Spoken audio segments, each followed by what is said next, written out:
பெங்களூர் பஸ்ல டிக்கெட் வச்சிட்டு இருந்த கண்டக்டர் சிவாஜி ராவ் அப்படின்றவர்கிட்ட போயிட்டு ஃபியூச்சர்ல உங்க படத்துடைய டிக்கெட்டை 1000 ரூபாய்க்கு மேல சொன்னாலும் வாங்கறதுக்கு ரசிகர்கள் கியூல நிப்பாங்க அப்படின்னு சொல்லியிருந்தா கண்டிப்பா அவர் நம்பிக்க மாட்டாரு. பட் அதுதான் நடந்துச்சு. அந்த சிவாஜி ராவ் தான் நம்ம சூப்பர் ஸ்டார் ரஜினிகாந்த் அவர்கள். 1950ல லோயர் மிடில் கிளாஸ் ஃபேமிலில தான் பிறக்கிறாரு. குடும்ப கஷ்டத்தின் காரணமாக நிறைய வேலை பாக்குறாரு. முக்கியமா கண்டக்டர் ஒர்க் பாக்குறாரு. ஆனாலும் சினிமா மேல பயங்கரமான ஆசை. தன்னுடைய ஃப்ரெண்டோட ஹெல்ப்போட சென்னைக்கு வராரு. சென்னைக்கு வந்ததுக்கு அப்புறமா பல இடத்துல ஏறி இறங்குறாரு. அப்பதான் டைரக்டர் பாலச்சந்தர் அவர்கள் அவருடைய ஃபர்ஸ்ட் படத்துக்கான வாய்ப்பு கொடுக்குறாரு.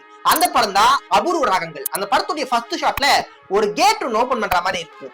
அன்னைக்கே அவர் திறந்த அந்த கேட்ன்றது அவருக்கானது மட்டும் இல்ல, பல திறமைசாலிகளுடைய கதவு. ஏன்னா இந்த சினிமால ஜெயிக்கணும்னா வெள்ளையா அழகா இருக்கும்ன்ற விண்பத்தெல்லாம் உடைச்சு திறமைசாலியா இருந்தா யார் வேணாலும் ஜெயிக்கலான்றதுக்கு இன்னைக்கு வரைக்கும் ஒரு உதாரணமா வாழ்ந்துட்டு இருக்காரு. மனுஷனுக்கு 74 வயசு ஆகுது. ஜெயிலர் 2 கூலின்னு சொல்லிட்டு அடுத்த அப்டேட் நோக்கி போயிட்டே இருக்காரு. அப்ப இந்த ரெஸ்ட் ரிட்டையர்மெண்ட் எல்லாம் நாம ஏது சார்ந்தது இல்ல, நம்ம மனசை சார்ந்தது.